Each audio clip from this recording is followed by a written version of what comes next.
Salutations friends, welcome back to my channel. Today is going to be another fragrance first impression, and it's going to be on the fragrance More Than Words from Xerjoff.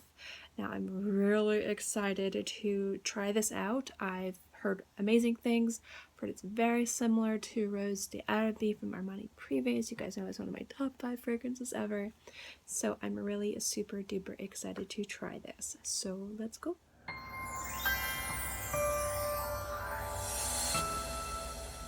If you guys are unfamiliar with how my fragrance first impressions work, I will always remind you at the beginning of the video. I have a fragrance I have never tested on my skin, and in most cases I haven't tried before, and I will give you my first impressions of it today. Spritz it on my skin, let you guys know about, let it sit on my skin for a few seconds, and I'll give you my first impressions of the opening, and then I'll come back in about half an hour, sometimes an hour or more, depending on how long I feel it needs to dry down, and I'll give you my first impressions of the dry down. Now, to give this fragrance its due justice, due diligence, I like to make sure to be able to do this fragrance justice, to give it a proper review. I like to wear it over the course of a week, because it's going to take more than one wear and more than in first impressions to tell you about what I think of how it develops on my skin, on its projection, and on its longevity. So I will be wearing the sample throughout the week, and at the end of next week's first impressions video, I will give you a mini review. I will tell you about how I like the fragrance, how it developed on my skin, how it projected, and the lifespan of it. Which means at the end of this video, I will have the little mini review of last week's fragrance, which was Evergreen Dream from Gallagher Fragrances. As a tongue tie, all these tongue twisters, I'm not good at this. Now, this fragrance, some people say they know the notes, some people don't. Just from what I've gathered looking online, it seems to be rose, oud, ambergris. You've got some oriental notes, some fruity notes in there. Labdanum, things like that. So I'm going to spray this on my skin. I'm not wearing anything right now, and I will let you guys know what I think. Ooh, that's strong, coming out right out. That's what I'm hoping for. Okay, so I'm gonna let this sit on my skin for, I'm gonna let it sit on my skin for like, not half an hour, 30 seconds, and I'll be right back. The opening of this is very strong, but in a good way. Like, you know those fragrances that right out of the bottle, they just kind of overwhelm you, but that's exactly what you're hoping for. That is what this fragrance has done. So far, the opening is pretty powerful, and I like it. I'm getting the nice agarwood oudiness in this, but it's not overpowering, and it's actually not the strongest thing that I smell. I'm smelling a lot more of a mixture between some fruity, almost sour notes and rose. And between those notes, there's some, like, I think it's ambergris in the background, some marine-like notes, which that is the most powerful part right now. And the oud is definitely there. I can definitely smell it in the background, but it's not super strong with oud yet. Now I have a feeling like these fruity notes are going to settle down very quickly, probably within half an hour, 40 minutes.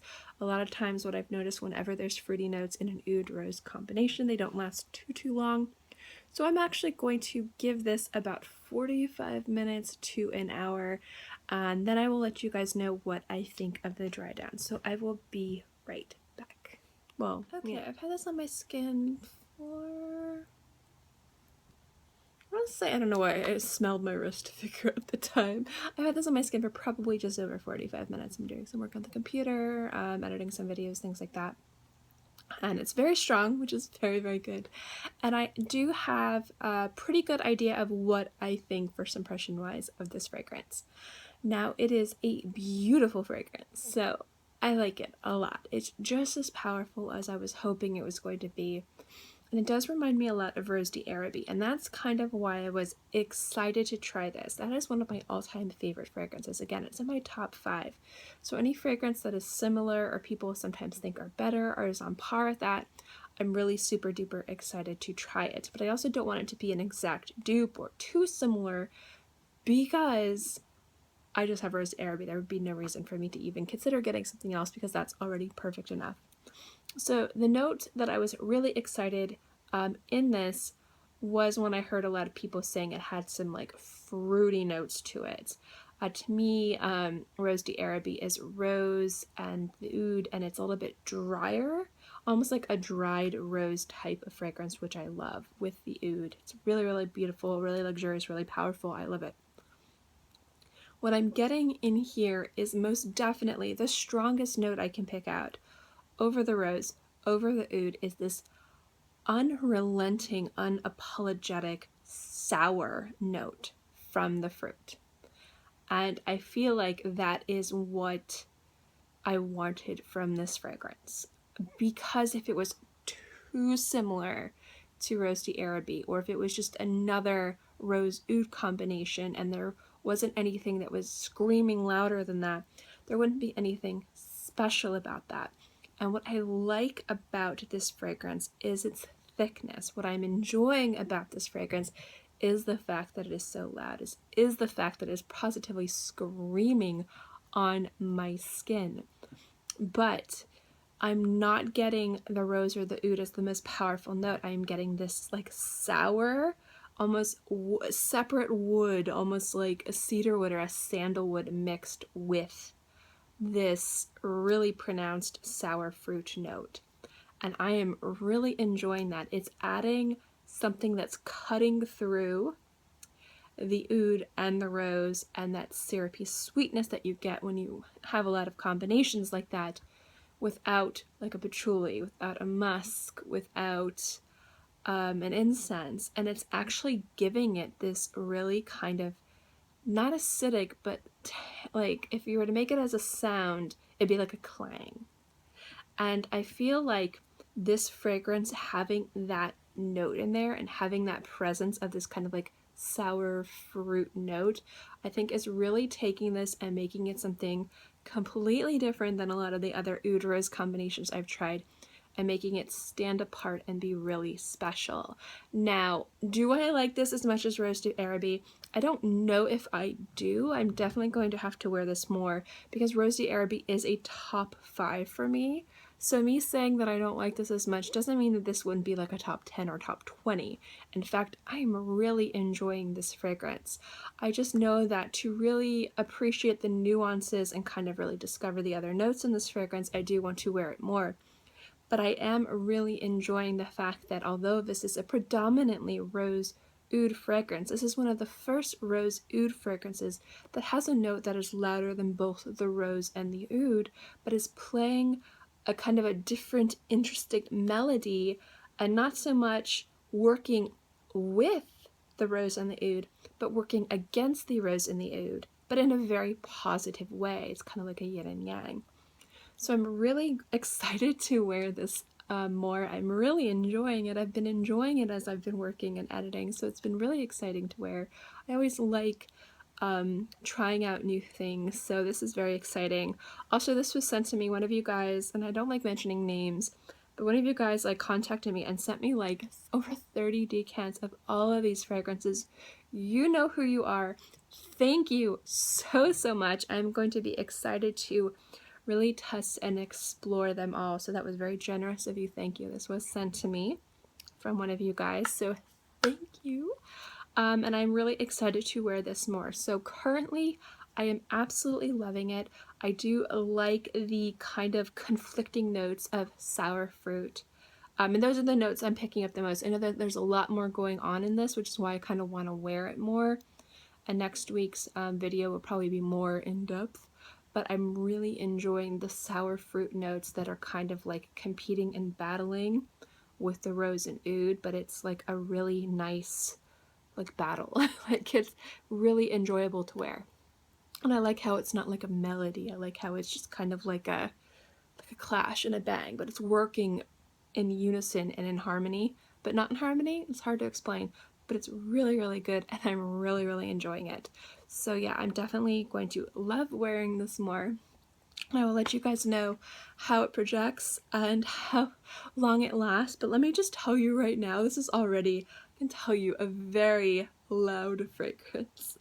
I'm not sure about longevity. We'll see how that goes. Sometimes fragrances like this are super strong the first like few hours and then just completely goes away.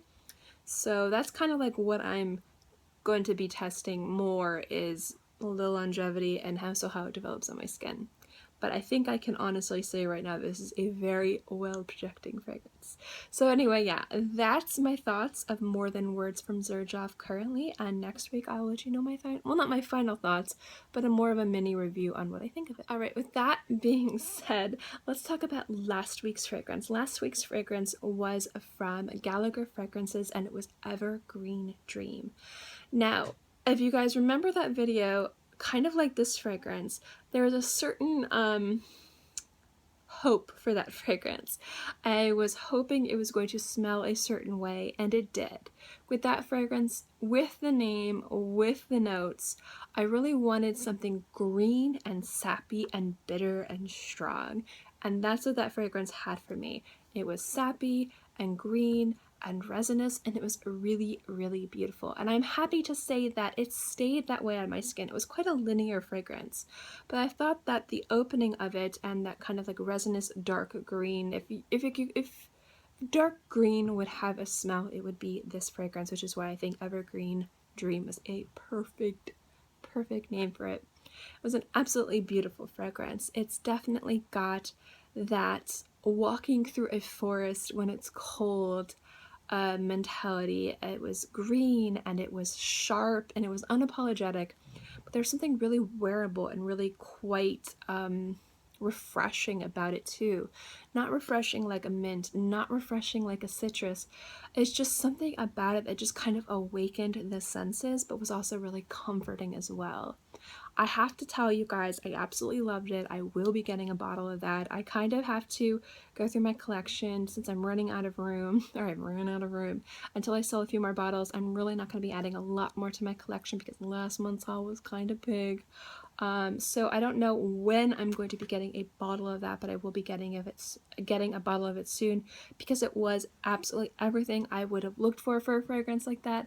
And I do absolutely love fragrances like that, so it's definitely full bottle worthy. Lasted on my skin about 5 to 6 hours, and it projected a little bit less than arm's length, but sometimes with fragrances like that you don't want them to be too loud. So overall, and how it performed and projected and how it smelled, I have to say that it was absolutely great, and I will most definitely be adding a bottle to it once I have room in my cabinet. Thank you guys so much for watching this video. I hope you enjoyed it. As always, guys, if you like my fragrance videos and my first impressions videos and videos like this, remember to give this video a thumbs up. It lets me know to continue doing videos like this. And also don't forget to subscribe because it's free and I'm free. And I put out new videos every Monday through Friday, sometimes on the weekends as well. So I'll always have something free to watch. In any case, I hope you guys are all happy and healthy and have a great day, month, year, whatever. And I'll see you next time.